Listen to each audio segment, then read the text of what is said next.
কয় নম্বর প্রশ্ন?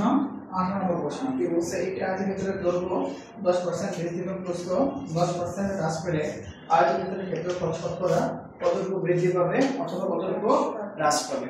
তো এই জন্য আমরা কি করলাম, আয়তের ক্ষেত্রে দৈর্ঘ্য ধরলাম কত একক, x একক, প্রস্থ ধরছি y একক। দৈর্ঘ্য ধরছি কতখানি? x একক, প্রস্থ ধরছি y একক। তো বলছে 10% বৃদ্ধি যদি পায় তাহলে 10% বৃদ্ধি। এখন আমরা এখানে বললাম 10% বলতে আসলে কি বোঝায়? 100 তে কতটুকু বলে দেবো? 100 তে 10, একে কত 1/10। আমাদের দৈর্ঘ্য কতখানি ছিল? x, তাহলে x এককে বৃদ্ধি পাবে x / 10। বা আমরা যদি একবারে বলতে চাই তাহলে আমরা কি করব? 10% বৃদ্ধিতে দৈর্ঘ্য হবে পূর্বের যে দৈর্ঘ্য ছিল সেই দৈর্ঘ্যের সাথে, যেহেতু বৃদ্ধি বলছে, বৃদ্ধি বলার কারণে আমরা এখানে কি চিহ্ন দিছি? যোগ চিহ্ন দিছি। ঠিক আছে?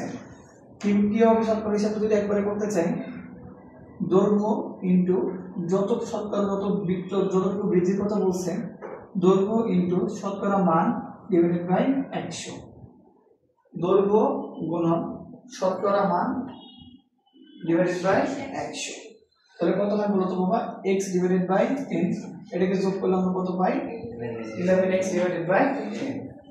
তারপর বলছে প্রস্থ কত % হ্রাস পাবে? 10% হ্রাস পাবে। হ্রাস শব্দটা ইউজ করার কারণে আমরা এখানে কি চিহ্ন দিয়ে দিছি? পূর্বের প্রস্থ থেকে মাইনাস করতে হবে। পূর্বের প্রস্থ থেকে কি করতে হবে? বিয়োগ করতে হবে। তাহলে কি পূর্বের প্রস্থ কতখানি ছিল? y, শতকরা মান কত? 10, y * 10 ডিভাইডেড বাই কি হবে? 100। তাহলে পূর্বের মান গুণন শতকরা পরিমাণ ডিভাইডেড বাই 100। পূর্বের মান গুণন শতকরা পরিমাণ ডিভাইডেড বাই 100 কত আসে? 9y ডিভাইডেড বাই 10 একক। তাহলে দেখো বর্তমানে দৈর্ঘ্য কতখানি? 11x ডিভাইডেড বাই 10, প্রস্থ কতখানি? 9y divided by 10। তাহলে বর্তমানে ক্ষেত্রফলের পরিমাণ হবে 11x divided by 10 * 9y divided by 10 বর্গ একক।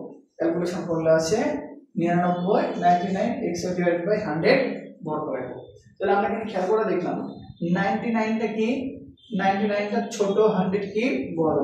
লব যদি বড় ছোট হয়, হর যদি বড় হয়, তাহলে সেই ভগ্নাংশকে বলে আমরা প্রকৃত ভগ্নাংশ।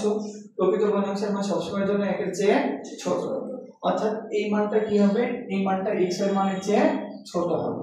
তার মানে আমি বুঝে ফেললাম যে এখানে ক্ষেত্রফলটা হ্রাস পাবে। ক্ষেত্রফলটা হ্রাস পাবে। তাহলে ক্ষেত্রফল হ্রাস পাবে পূর্বের ক্ষেত্রফল মাইনাস বর্তমান ক্ষেত্রফল। কতটুকু হ্রাস পাবে? xy মাইনাস ডিভাইডেড বাই 100 বর্গ একক হ্রাস পাবে। তাহলে এই xy ডিভাইডেড বাই 100 এটা হ্রাস পাইছে কতটুকুতে? এটা হ্রাস পাইছে হচ্ছে xy বর্গ এককে। তাহলে xy বর্গ এককে হ্রাস পায় xy ডিভাইডেড বাই 100 বর্গ একক। আমি ক্যালকুলেশন ছোট করে একটু করে দিই।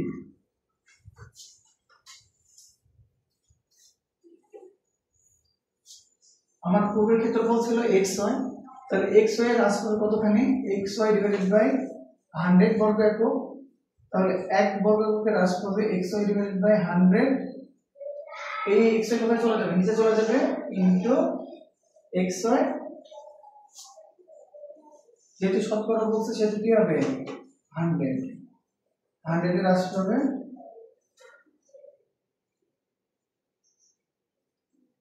100 ইনটু xy। কাটাকাটি করলে কত হয়? বলে ভাগ করব 1 বর্গ একক। তার মানে আমি শতকরা ক্ষেত্রফল কত হ্রাস পাবে? 1% ক্ষেত্রফল আমার হ্রাস পাবে। বুঝতে পারছি? Okay guys.